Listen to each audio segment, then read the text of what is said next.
Okay, so we will continue with our yesterday's topic. So yesterday we have seen S3 storage service, which is called as Amazon Simple Storage Service, and the short form is S3. Why it is called as S3? Because it is like simple storage and service. So total there are three S. So that is the reason it is called as Simple Storage Service, and S3 is a short form. S3 is a storage for the internet. You can access over the internet using HTTP or HTTPS protocol. It is a storage that allows you to store and retrieve any amount of data at any given time from anywhere on the web. It is highly scalable, it is highly reliable, fast, and durable. Quick facts about Amazon S3. S3 allows people to store objects. Objects are nothing but files in a bucket. Bucket is a concept given in AWS, and buckets are nothing but directories, or we can say folders. It can store unlimited number of buckets in a particular folder, or you can say you can store unlimited number of objects in a bucket. Objects can be up to 5 terabyte. There is no size, no bucket size limit. Size can be, if you have more than 5 GB of file, then you need to use multi-part upload. You need to break the file into multiple parts, and then you need to upload those files. It is designed for 99.119% durability. This is called as 11.9, and it is 99.99% available for the objects over given year. Buckets must have global name, so it is a universal namespace, so it should have a unique name whenever you create a bucket. Buckets are defined at regional levels, so whichever region you choose, your bucket will be visible in that particular region only. Naming conversation, you can so these are some of the parameters which you need to keep in mind while creating a bucket name. You should not use any kind of uppercase. You should not use underscore. You can use 3 to 63 character long S3 bucket name.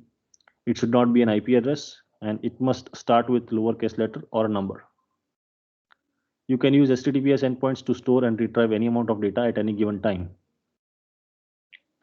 It is highly scalable, reliable, fast, and inexpensive. It is very cheap in cost. You can use optional server-side encryption using AWS or customer-managed provided client-side encryption. Auditing is provided by access logs, so you can enable audit logs and you can get it stored in a separate bucket if you want for the auditing purpose. Common scenarios like Amazon stores data as an object within the buckets. Object is composed of a file and optionally any metadata that describes that file. So it can be any of the file which you want to store, you can store it in the bucket. You can have up to 100 buckets in each account. You can control access to the bucket and its object. You can provide the permissions to the bucket, or you can provide permissions to its object as well. Object key. So this is something which is a unique identifier whenever you upload any file in S3 bucket. So this will be the URL which you will get to access the objects which are stored in that particular bucket. So it will start with your bucket name, and after that it will be like s3.amazonaws.com. And if you have subfolders in it, then it will be a subfolder name and your object key. I mean the file which you want to access. Amazon S3 security, you can control access to the buckets and its object. So how you can control? You can use access control list. Access control list again can be defined for object as well as bucket. Bucket policies, you can also define bucket-wide rules for S3 console, or if you want to allow like cross-account accesses for different buckets, you can use bucket policy for that. Identity and access management policies, you can even create IAM policies, and you can allow API calls for particular users from a IAM console. You can upload or download data to Amazon S3 via SSL encrypted endpoints. So you can use HTTPS for uploading or downloading data from S3.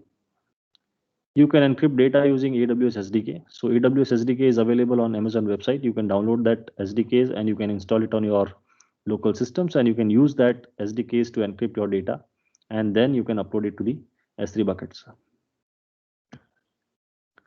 S3 versioning. So this is one of the great feature called as versioning. You can enable versions, and whenever you upload same file multiple times, so the versions of that particular file will be created and it will be stored in Amazon S3. You can version your file in Amazon S3. It can be enabled at bucket level. Same key overrides with the increment, the version number gets changed. So if you keep on uploading the same file again and again with some or the other changes, then it will give a different version numbers to each file. So it will give a different numbers to each time the file you upload.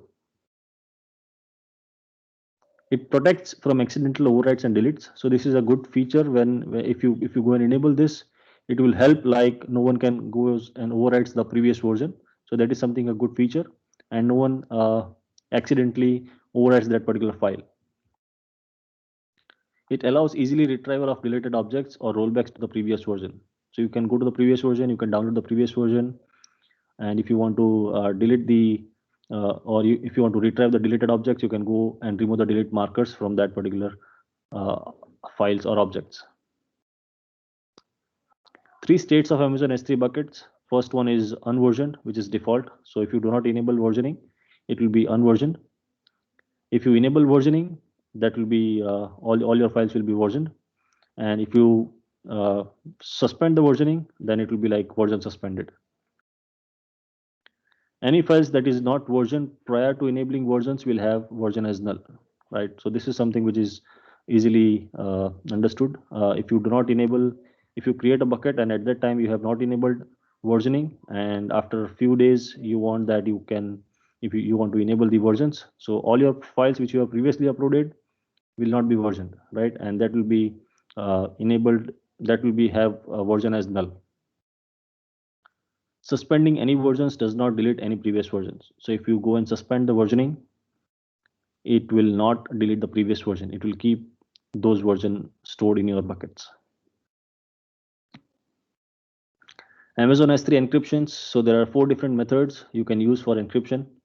First one is SSE S3, which helps, like it is the encryption type. It encrypts the S3 objects using using keys handled and managed by AWS. So this will encrypt your data. Whenever you upload your file, it will encrypt your data, and the keys will be managed by AWS itself. So entire encryption cycle will be managed by AWS itself. The next is SSE KMS. It uses a key management service wherein the customer gets control to create their own keys and they can manage the encryption cycle. SSEC, it is like when you want to manage your own encryption keys.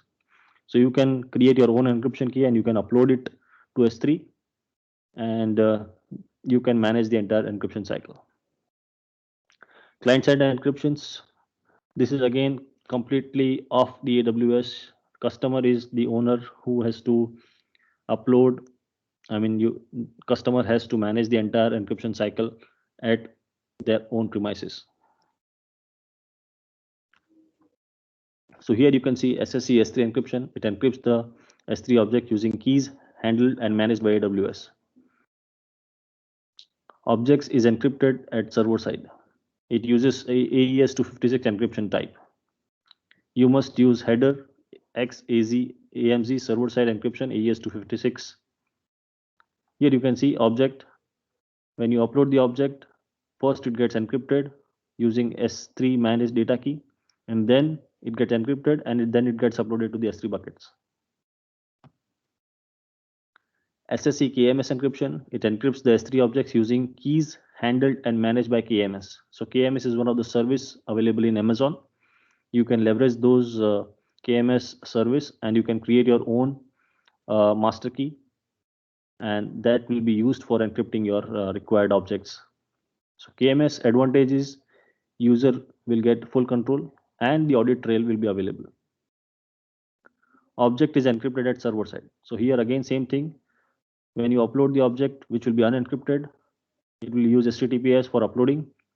Object is getting uploaded. It is getting encrypted using your KMS key.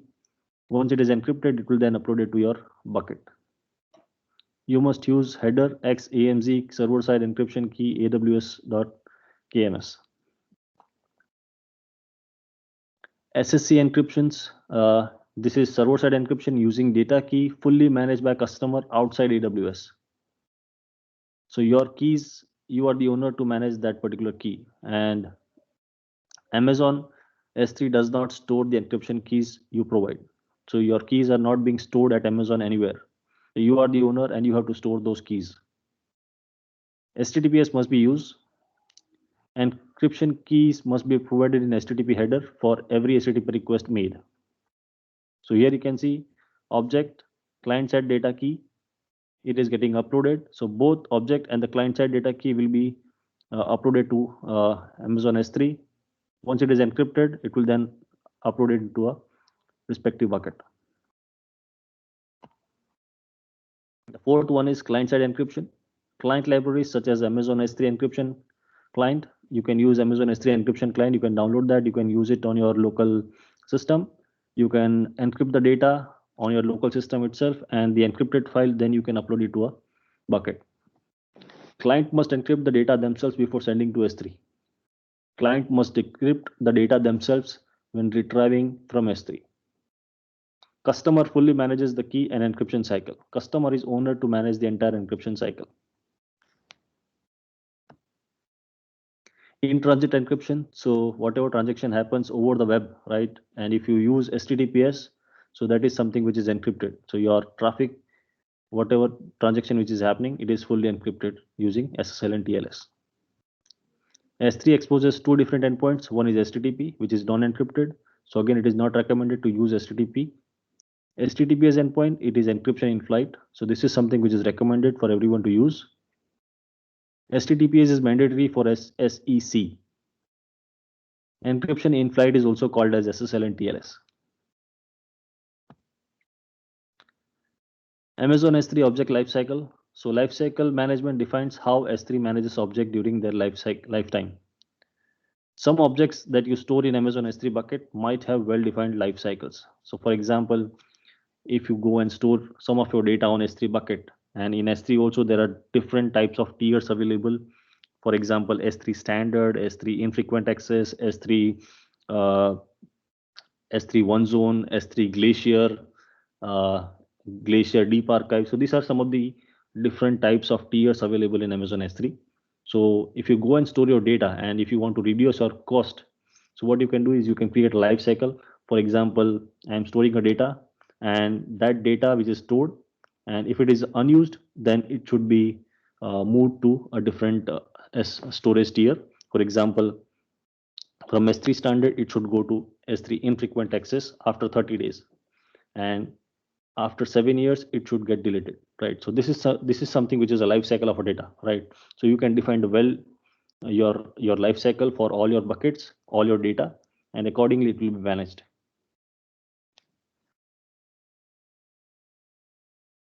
Amazon S3 pricing, it is like pay only for what you use. So whatever capacity you use, only that will be charged. There is no minimum fees. Prices are based on locations of Amazon S3 bucket.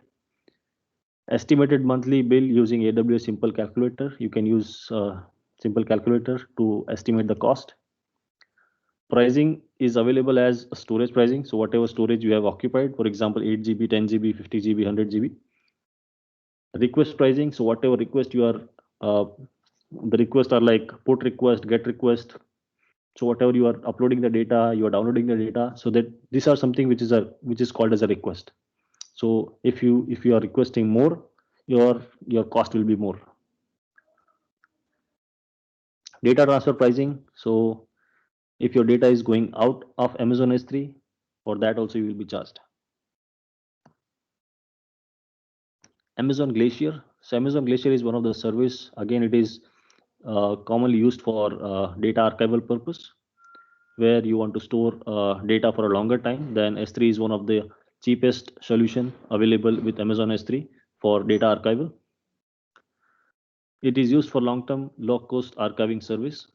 It is optimal infrequently access data. It is good for infrequent access data. It is designed 11 nines durability. So your data will not go anywhere for sure. Data will always be available for you. So this data durability means your data is getting distributed over different availability, different data centers of AWS. and your data will be available all the time. Your data will not be lost. 3 to 5 hours retrieval time. So in Amazon Glacier, again, there are two different types. One is Amazon Glacier and Amazon Deep Archive. Amazon Glacier Deep Archive. So in Amazon Glacier, the general retrieval time is about 3 to 5 hours, depending on the tier. And in Amazon Deep Archive, the retrieval time is approximately around 10 to 12 hours.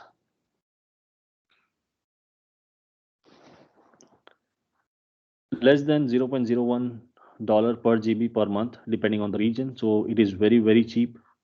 So you can think of using this for your archival services. S3 storage classes. So yesterday we have already seen this. There are different storage classes available. So in this, I have not mentioned all of them. We will go and see on the Amazon website. Let me just go there.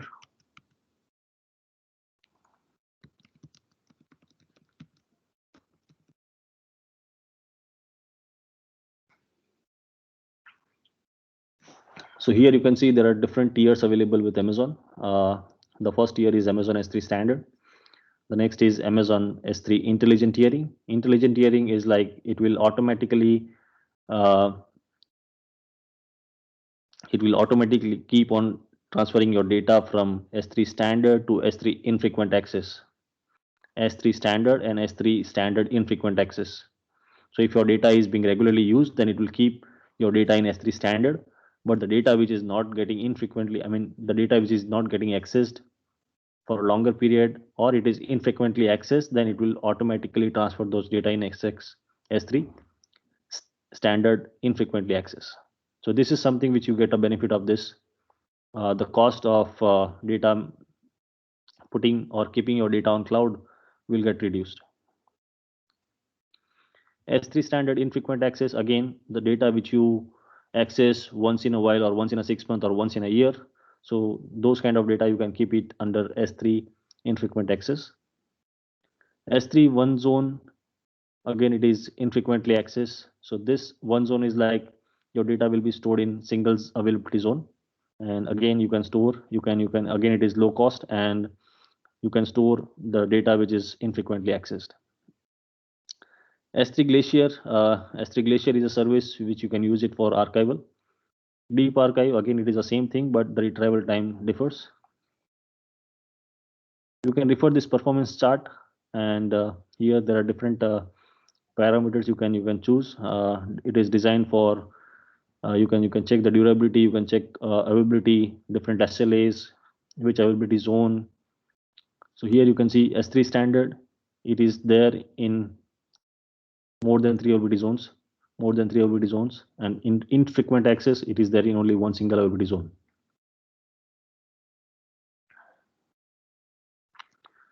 Minimum capacity charge per object, again, it depends on different tiers. Minimum storage duration charges, again, it is varying from different tier to tier. So this is a chart for different storage tier in S3. You can refer this for designing any kind of architecture for yourself or for your customers. Then S3 object lock. So there is one more concept called object lock. So you can use S3 object lock to lock your object using write once and read many warm model. So this is something you can, when you upload when you upload some of the objects in S3 bucket, you get a facility to lock your object, right? So lock in the sense it will be write once. So you will only be uploading once or editing once, right? And you can read many times. So this is something which is a model called as warm model. It can help you to prevent objects being deleted or modified for a fixed amount of time. So you can define a time for that.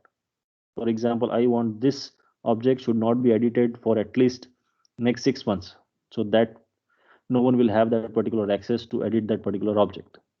Or you can have indefinitely. You can use S3 object lock to meet regulatory requirements. So if you have any kind of regulatory or compliance requirement that this object should not be modified or altered, then you can use S3 object lock for that. Or you can add an extra layer of protection against object changes and deletion. So no one will be able to delete, no one will be able to make any kind of changes. The next lock mode is governance mode. In governance mode, user can't override or delete an object versions or alter its lock settings unless they have special permissions. In governance mode, you will not get a permissions to alter or override or delete an object's versions, or you can change its lock setting. You cannot go and change these particular settings unless you have a special permissions. With the governance mode, you can protect the object against being deleted by most users, but you can still grant some users permissions to alter retention settings or delete the object. So you can specify certain users, those who are having higher privileges, and they can do modification, they can make the changes in the retention settings or delete the object. S3 object log mode, uh, this is again a different mode, compliance mode. In compliance mode, a protected object versions can't be overwritten or deleted by any users, including the root user.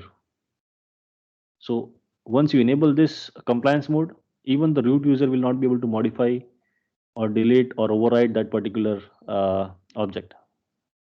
So when the object is locked in compliance mode, its retention mode can't be changed. So you cannot change the retention mode, and its retention period can't be shortened. So once you define that I want this object to be in a compliance mode for 1 year, so till 1 year you will not be able to make any kind of changes in that. Compliance mode ensures that object version can't be overwritten or deleted for a duration of the retention period. So whatever duration you define for that particular time, it is fixed. Then there is one more lock mode, that is legal hold. S3 object lock also enables you to place a legal hold on object versions, like a retention period. A legal hold prevents an object's version from being overwritten or deleted. Legal hold does not have any associated retention period and remains in effect until removed. So this is something which is, this will be always in effect until you go and manually remove that particular legal hold from that particular object. Legal holds can be freely placed and removed by any users who have this permission, S3 put object legal hold permission. So suppose, let's say if you go and create IAM policy, and which is having the granular rights, and if that particular user is not having this permission, then he will not be able to uh, hold any legal hold any of the objects present in the bucket. Then we have a Glacier vault lock. So Glacier, again, what we are using, we are using Glacier for data archival purpose. So in Glacier, when you go to Glacier services, you can go and create your vaults. Vaults are generally used for taking the backups. So you can use that particular vault, and in that vault, again, you can create a vault policies. So Glacier Vault Lock allows you to easily deploy and enforce the compliance control for individual S3 vault with a vault lock policy. So you can define a vault lock policy for particular Glacier vault. So whichever Glacier vault you create, so you can have a lock policy in that. You can specify the controls such as worm in vault lock policy and lock that policy for future edits. So you must have remember what is worm, right? So read once and write many. Sorry, I have mistaken. So it is like write once and read many.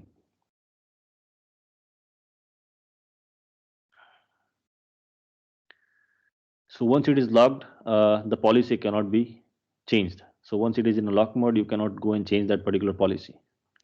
So make sure, if you want, then only do this kind of locking. Now we will do some practicals. We will go and create S3 bucket. We will see how we can go and upload the objects.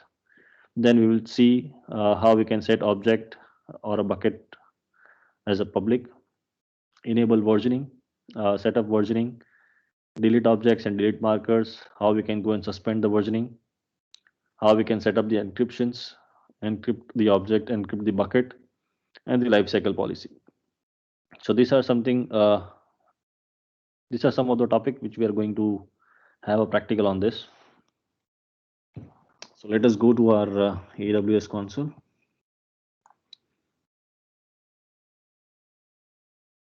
Let me go and create one more bucket.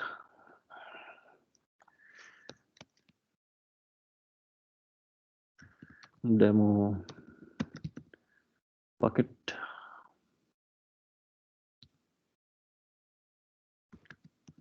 Vadodara.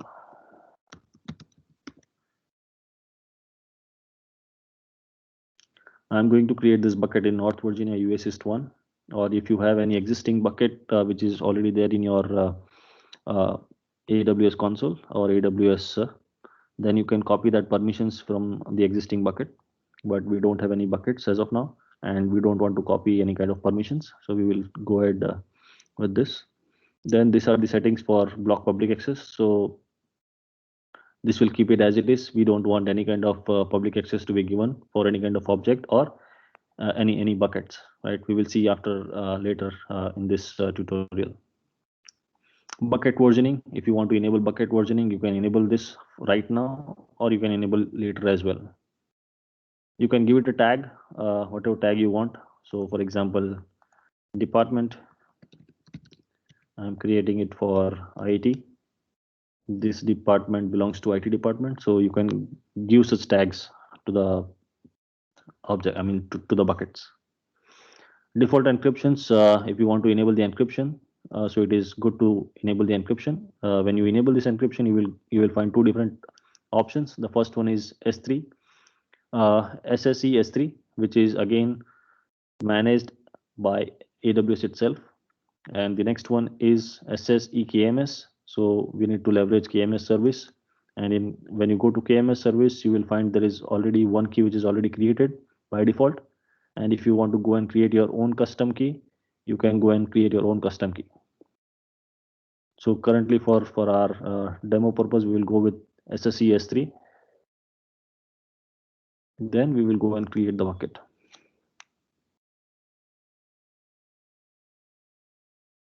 Okay, so this name was available. So okay, now we have two different buckets with us. This we have created yesterday, and this we have created today. Now we will go and enable versioning in one bucket, and we will also see how we can go and have a public access to the objects and public access to the bucket. Let us go to my Jabra bucket, which we have created yesterday. Here in this, we will get, we have uploaded one PNG file, and if you want to give permissions to that particular file as a publicly accessible, then what you can do is you can click on that object, or you can select that object. You can select that object, go to actions, and from here you can make it public. You can make it public, and here you can see the warning: public access is blocked because block public policy setting is turned on for this bucket. So let us see what happens. Make public. So this got failed. Why? Because we already have one policy implemented on this. What was that policy? I will show you.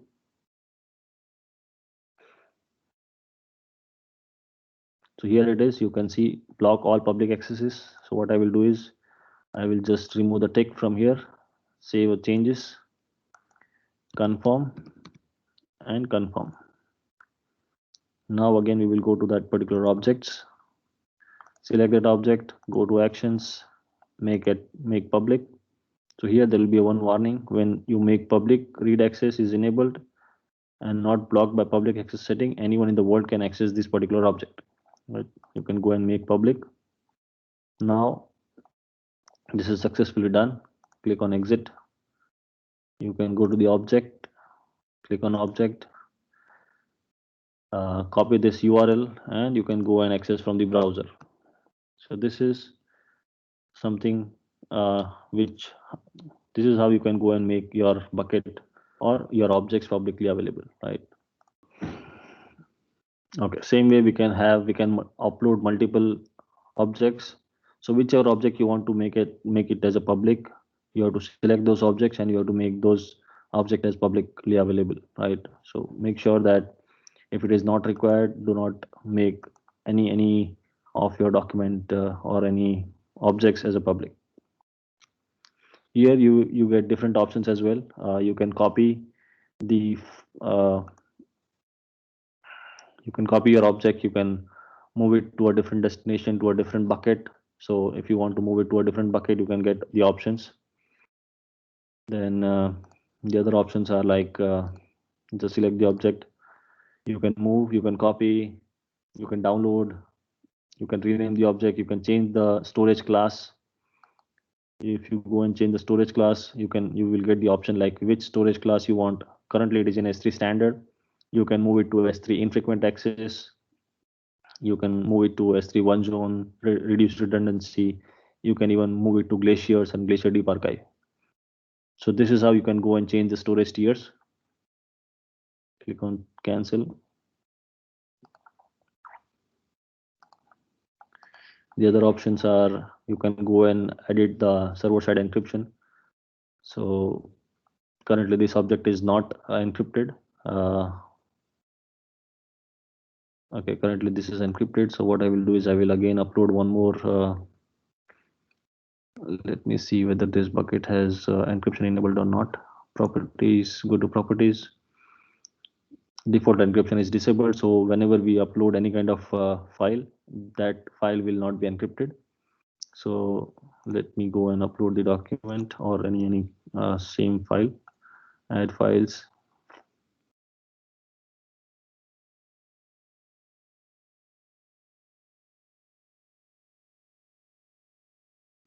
Okay, I'm uploading.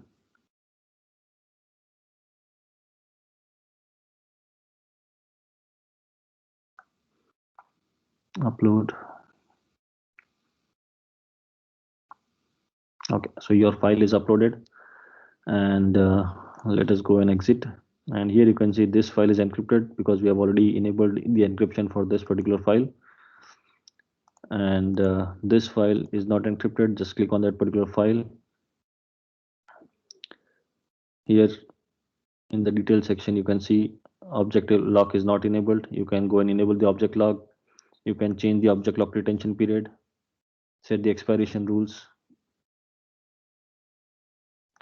permissions.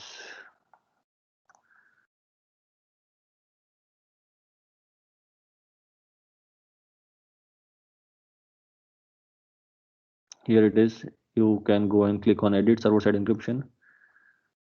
Click on enable encryption, whichever encryption type you want. For example, this object I want using KMS, you can use KMS. We will go with S3, SSE S3, and you can click on save changes. So this is how you can go and encrypt the objects, or if you want to go and encrypt the entire bucket. So just click on that particular bucket, click on properties. Here you will get default encryptions. Just click on edit, enable the encryption. Again, using Amazon SSE S3, click on save changes. We will again try to upload the object, and then we will see that the object which we have uploaded is by default encrypted. Click on add files.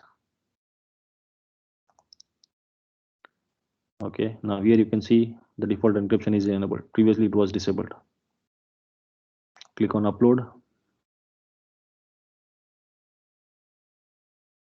So now this particular file which we have recently uploaded is already encrypted. Sorry, so this is how you can enable encryption to a particular object or a bucket, right? Now let us go and enable versioning. So for versioning, we will use a different bucket.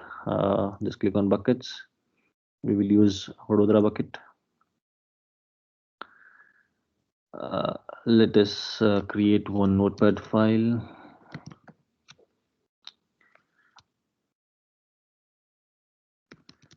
This is my version 1.0. Let's click on save. Desktop. mytxt. I will give it a name mytxt. I will keep this file open. First, I will go and enable versioning. So for enabling versioning, go to properties, click on bucket versioning, edit. You can enable version. So here you can see you can enable versioning, but you cannot go and disable or delete the versioning, disable the versioning, right? So the disable versioning is not there there is no option of disabling the versioning. You can go and suspend the versioning. So this can be one of the exam question, like if I want to go and disable the versioning, or is there any option or not? So this can be one of the questions in exam. Click on save changes. So now whatever objects I upload, the versions will be enabled for that. So for example, now I will go and upload the object, add file, go to desktops, my txt. Here you can see bucket versions enabled, default encryption is already enabled. All right, just click on upload, click on exit. I will make this bucket as publicly accessible.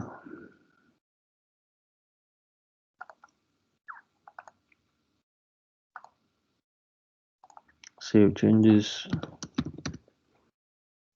confirm. Okay, object, click actions and make public. Make public. Exit. You can go to that particular object and try to access that file, and you will find what exactly the content is. So the content which we have uploaded, you can see there. So here it is. This is my version 1, right?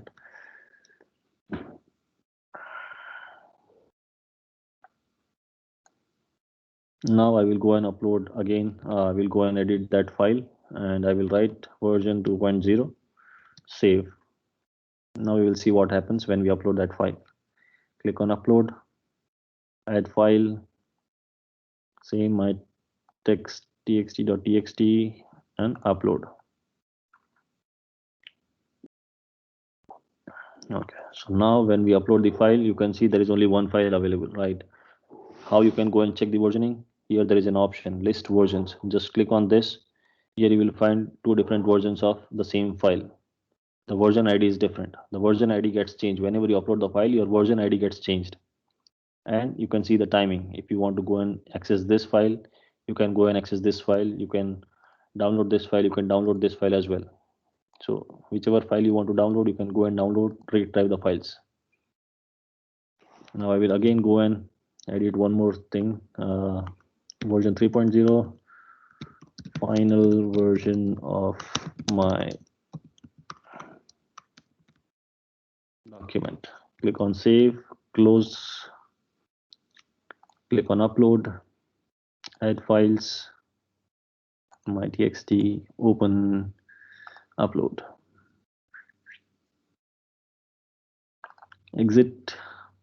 So now when we click on versions, you will find 3 different versions in that particular bucket, right? So we have given the permission to public access, right? So what will happen? So when we go and click this, we will try to access this, whether it is accessible or not. Let us see. Here you can see it is access denied. Why? Every versions we need to make it public. If you want all the versions to be publicly accessible, then you need to specifically give the permissions for those objects to be publicly available. Currently, the version which we have uploaded for the first time, that is only the version which is accessible publicly. So here when we go and click on this version will be accessible. So if you want to go and make the other versions publicly accessible, you can again go to the list versions. For example, I will go and give permissions to the version 3, the latest version which we have uploaded. So here you can see the difference in the size. Why? Because we have added more content to that particular file, right? So the size also got increased. Click on actions, again go to make public and make public. So now this particular version will be publicly accessible, and the version 1 and version 3 will be publicly accessible, and version 2 will not be publicly accessible because we have not given permission to version 2. Here you can see this is my newer version and the final version of my document, version 3. So this is how versioning works. You cannot go and delete this versioning or disable this versioning, right? Now, the one more thing which we will go and check. I just wanted to delete this particular file. We have enabled the versioning, right? So let us go and delete and let's see what happens. Okay, here there is an option of delete. And to confirm, type delete and delete the object. So here you can see you will not be able to find that particular object, but when you go and check, click on list versions, you will find all 3 versions available. The only delete marker got added, right? The only delete marker got added in the file, but all the 3 versions which you have created, all 3 versions are available. When you click on this, you can access this. It will still be accessible. So what it does is it will put a delete marker to that particular file. If you want to go and restore, just click on this list versions, click on this, click on delete. It will delete the delete marker.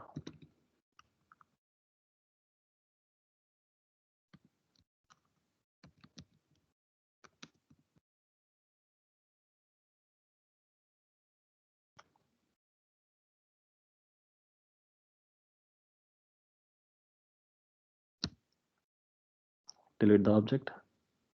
It is deleted. The delete marker we have deleted, and now you can see all the 3 versions are again visible. So this is how it works. If you want to disable or suspend the versioning, again go to the properties, click on edit versioning, and you can go and suspend the versionings. Here you can see the bucket functionality are impacted by these changes. Lifecycle rule set for the previous objects versions will still be applied. Existing objects in your bucket do not change. Newly added objects with the same names as an existing object replaces the existing object. So now after suspending this versioning, if you go and upload another file, it will go and replace the existing file. It will not create a version of that. So that is the only difference, right? If you want to suspend the versioning, you just need to acknowledge this and save changes. So this is how versioning works. Now let us go and check some other options which are there. You can go and edit the tags. You can go and define more tags to it. You can go and change the default encryptions. If you want to go and change the default method, instead of SSE S3, you can go and modify to KMS. Intelligent tiering archive configurations. You can create a configurations to use intelligent tiering. So it will automatically move your object within a standard and infrequent access. Server access log. If you want to enable access log, you can click on edit. You can enable, and in which bucket you want to store, you can create one more bucket and you can store all your access log in that particular bucket. Click on cancel. AWS CloudTrail data. So whatever data is getting stored here, AWS CloudTrail is one of the service which is available, and all your access logs or audit logs can be directly available in CloudTrail. You can configure that. Event notification, if you want any kind of notification for any kind of event, you can use that. Transfer acceleration, this you can enable. Again, this is used for faster data transfer. So for example, you are sitting in India and you want to transfer data all the way to US, right? And so again, it will take some time. So instead of that, you can use transfer acceleration as a service. So what it will do is it will use different edge locations of Amazon's, and using those edge locations, it will transfer your data faster.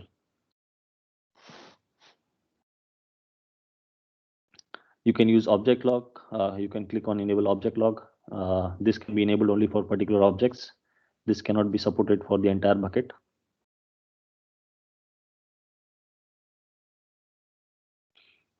Requester pay. So there are certain buckets wherein whenever you go and access those particular objects in those buckets, then requester have to pay for that. So requester in the sense, if you are accessing, then you have to pay for that accessing that particular file. You can also use S3 buckets for static website hosting.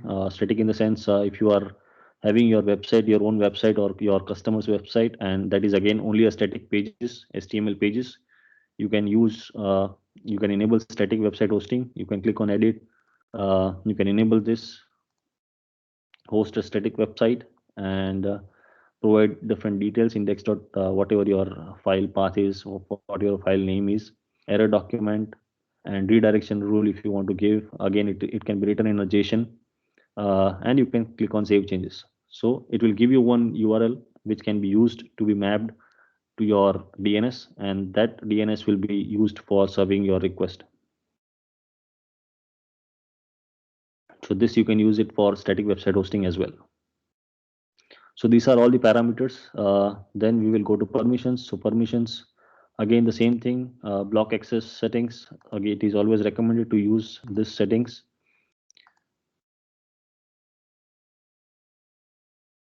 Click on confirm. You can create your own bucket policies using JSON script. If you know how to write your JSON script, you can go and make your JSON script and change the permissions. Object ownership, you can go and define the object ownership. Access control list, you can create your own access control list. Bucket owners, everyone has a public access. Authenticated users group, S3 log delivery group. Cross region resource sharing, again this is which is required. I mean, this is something which can be used for cross region accesses. And again, if you want to enable this, you need to write your own JSON script, and you can take the reference from Amazon website how you can define different policies for this, and based on that you can write your own JSON script as per your requirement. Metric, this will calculate, this will analyze your bucket, and it will show you some metric like what is the total number of buckets in your Amazon account, how many objects are there, which storage class it is, and it will also give you some recommendation that it is recommended to have, it is recommended you to move your data into this tier also. Management, here there is one more option, lifecycle rules.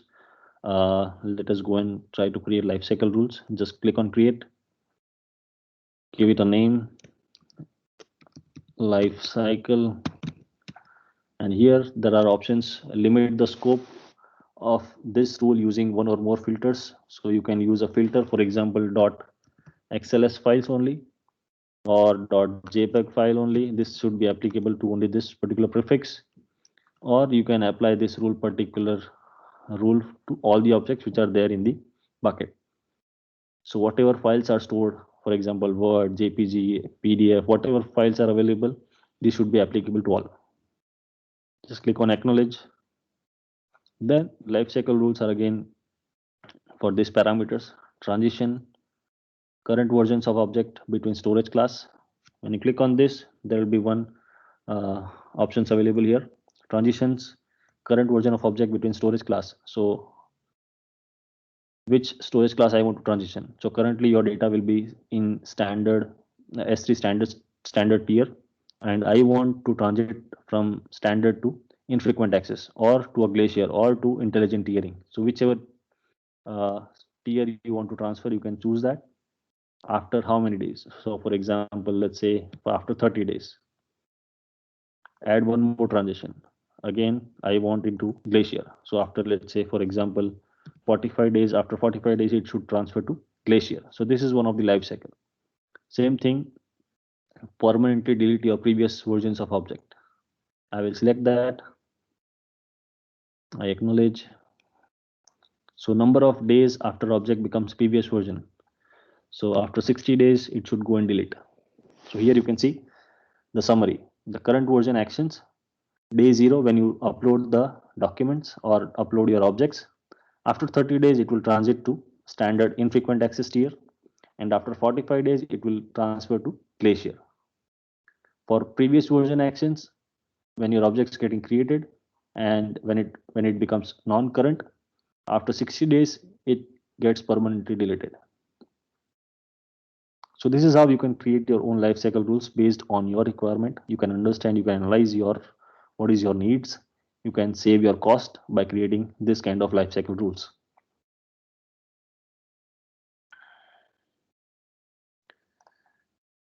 What are the other options? You can create replication rules. For example, I am currently using Amazon S3 buckets in Mumbai region, and for disaster recovery purpose, I want my data to be replicated to a different region altogether. So you can go and create one more bucket in US region, North Virginia, and you can replicate your data from one region to another region. You can create a replication rule for that. So whatever document or whatever object you upload in Mumbai, that will be replicated to US region as well. Inventory configurations, we can create inventory configurations of a bucket to generate a flat file list of your buckets, of your objects and the metadata. So this will create a configuration, entire configuration, like whatever documents, whatever objects you have stored in your bucket, it will give you a complete list of that.